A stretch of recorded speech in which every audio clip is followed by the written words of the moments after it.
জাতীয়তাবাদী ছাত্র দলের বিরুদ্ধে আছে, তাকে হত্যা করা হয়েছে।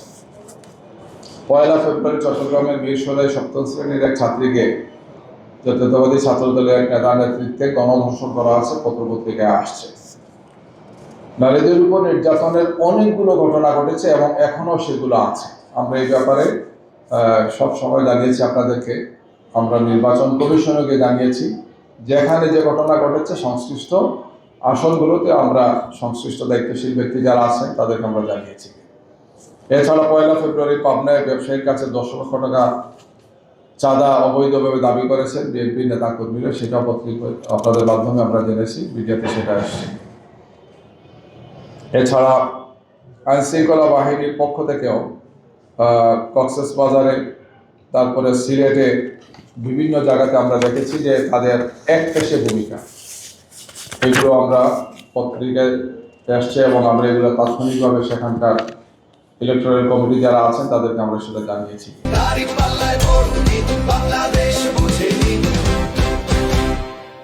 প্রিসাইডিং অফিসারকে হুমকির একটি ঘটনা ঘটেছে, আপনারা হয়তো জানেন যে ফোন করে এই ধরনের ঘটনা ঘটেছে এবং সরকারের একটা বিশেষ গোয়েন্দা সংস্থার পক্ষ থেকে এই কাজটি করা হচ্ছে।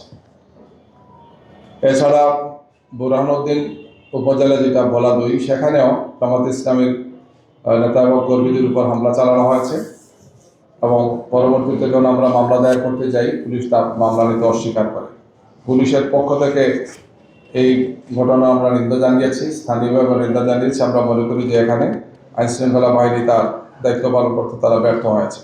বিশেষ করে সেখানে ইউএনও যিনি আছেন, সহকারী প্রিসাইডিং অফিসার, ওসি, এই দুইজনকেই আমরা মনে করি যে তারা দায়িত্ব পালনে ব্যর্থ হচ্ছেন। ভোলা 2 বুরহানুদ্দিনে সেখানে বিএনপি প্রার্থী যিনি আছেন, তিনি তাদের শীর্ষ নেতার ঘনিষ্ঠ হওয়ার কারণে মনে হচ্ছে যে প্রশাসন সেখানে সঠিক ভূমিকা পালন করছেন না। এছাড়া নির্বাচন কমিশনের দায়িত্ব পালনকারীর সময় একটি বড় দলের পক্ষ থেকে বিভিন্ন ধরনের চাপ দেওয়া হচ্ছে, বিভিন্ন জায়গাতে আমাদের কাছে এই ধরনের তথ্যগুলো আসছে। আচরণবিধি লঙ্ঘনের আরো কিছু ঘটনা ঘটেছে।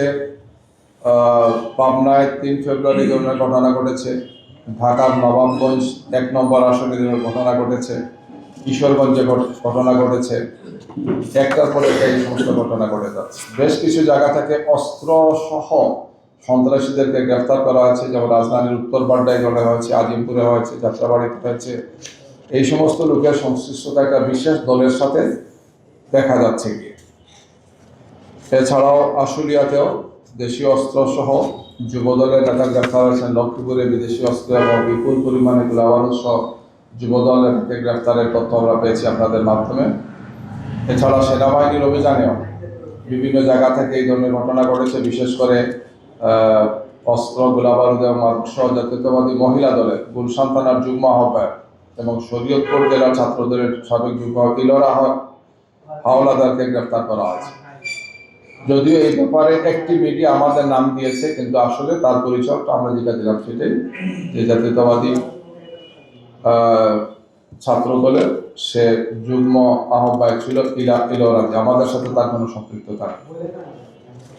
ডাকাতির চেষ্টাকালে এই ধরনের ঘটনা ঘটেছে, তাদেরকে পুলিশ গ্রেফতার করেছে। এছাড়াও ময়মনসিংহ গফরগাঁও উপজেলাতেও ছাত্র দলের আহ্বায়ক মুক্তার হোসেন তার বাড়ি থেকে অস্ত্র সহ আরো 3 জনকে গ্রেফতার করেছে সেখানে।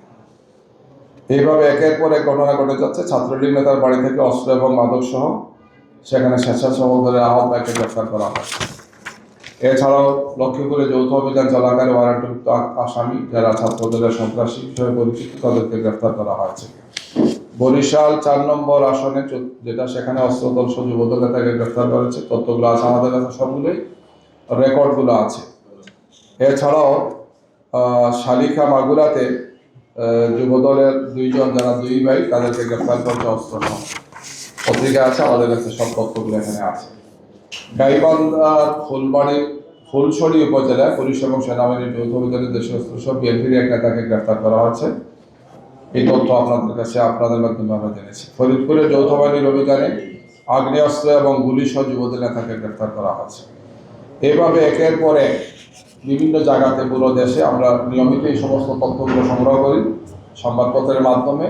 আমাদের সেখানকার সাংগঠনিক প্রক্রিয়া আমরা এই তথ্যগুলো সংগ্রহ করেছি।